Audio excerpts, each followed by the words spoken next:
Easiest way to put it is a more efficient team won the game. They had a nice run right at the end of the first half and the start of the second half. We made a couple of turnovers. Gave them some easy ones, and we didn't finish. We had some offensive rebounds in the first half, but we didn't finish ours. I think they got 5 offensive rebounds, got 9 points out of it. They were very efficient there. Joe got them off to a great start. There's no question. He's a heck of a player. I love watching him play when I'm watching games on TV. I don't love watching him play when I'm playing against him. Tony's just done a really, really good job. Tony and his staff do a great job. Gotten everybody to buy into a certain role and understanding how he wants them to play, and he's done a much better job of that than I have.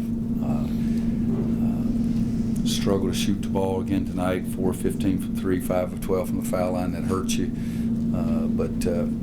Just a couple of turnovers and a couple of missed opportunities at the end of the half. It was a 1-point game, and then all of a sudden we're down 9.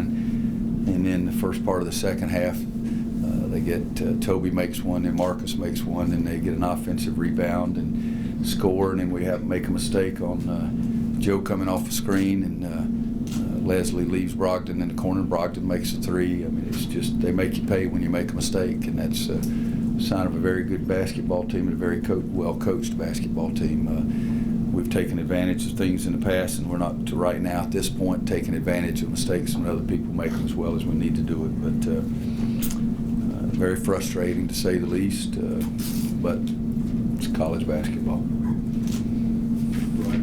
So your players talked about effort, but even more effort the other day against Boston College. And today's events a result of more things than effort. Was it deeper? Well, effort is, and I'm not throwing my kids under the bus. I've got to get them to play harder. I've got to get them to play with a greater sense of urgency. That hurt us tonight a couple of times. I thought in the first half they kept getting the loose balls, and when they got an offensive rebound, they finished the play. And so it's not just effort. Our kids are trying, but it's got to be a greater sense of urgency and an alertness. I think 2 plays I remember significantly, it's a loose ball, and we stand there, and then we start to go after it. And Virginia's players just instinctively went after it faster and harder and ended up getting it. And one of the times they got a 3, and another time we fouled a guy on a 2-shot foul. And so it's right now it's not one particular thing. That's been something that's hurt us in a couple of games badly, but tonight we had several mistakes. All those offensive rebounds that you didn't convert, is that you guys pressing maybe? I don't have an answer. If I did, I would have tried to already fix it, to be honest with you. But we've got to be more attentive to finish the play instead of worrying about getting fouled, is one of the things I say all the time. Tyler Hansbrough was the best I've ever seen, had more old-fashioned 3-point plays than anybody, because when he got the ball, he just finished the play and then started to run back down the court and realized the referee had blown the whistle and called a foul. And so many times we're in there looking where the defensive player is, or not exploding up as much as we can and being a little hesitant with it. Nobody's been able to take advantage of their freshman point guard lately. What were your impressions coming in? Well, if I'm not mistaken, and I might miss this, I think he had 61 assists, 22 turnovers coming into today's game. He does some nice things. Tonight you look at 9-1. That's really impressive. He's got some toughness to him also.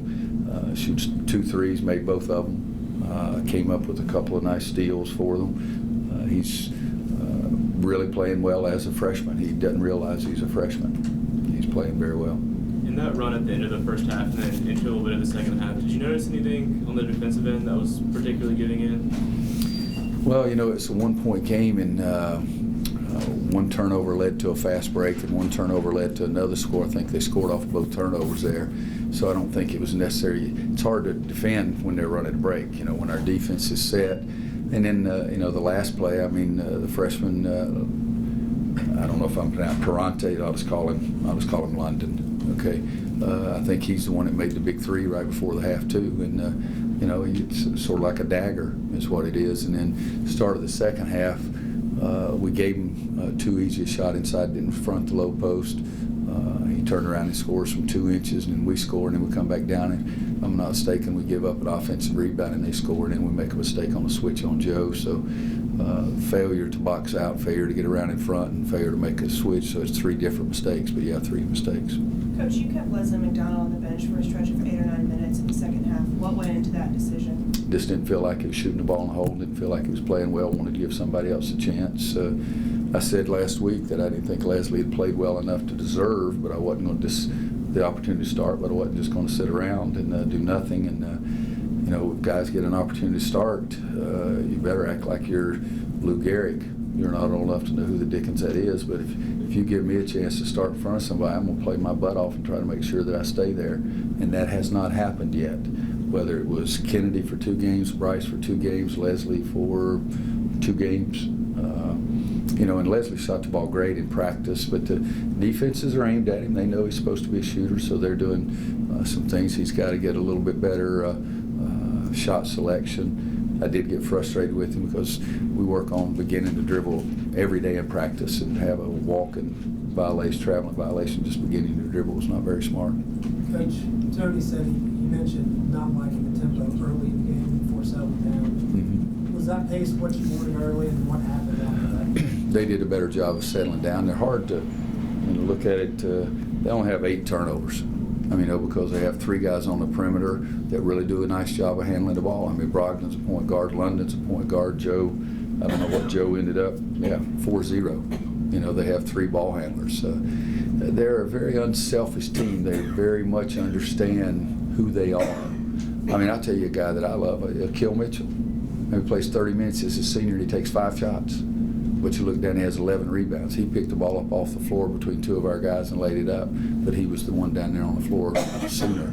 That'd be a little bit of our sense of urgency after the play. But 3 good ball handlers. You know, I think if you look at ours, just pick the same guys, 3-2-1-1-0-3. That's our 3 starters on the perimeter. So we got a very negative assist-to-error ratio. You talk about wanting to shoot more free throws than the other team attempts, or make more than the other team attempts. A couple of times so far this month, that's happened to you guys, including tonight. Is that like the averages you're talking about? Yeah, it's not the officials. The other teams are being more aggressive. It's like what I was talking about. When you get an offensive rebound, you need to finish the play. And instead of worrying about being fouled and shying away from it, you got to be strong going to the basket. And they play very good position defense. But, you know, 29 free throws for them, 12 for us. That gets you. I mean, we had 26 field goals, both teams.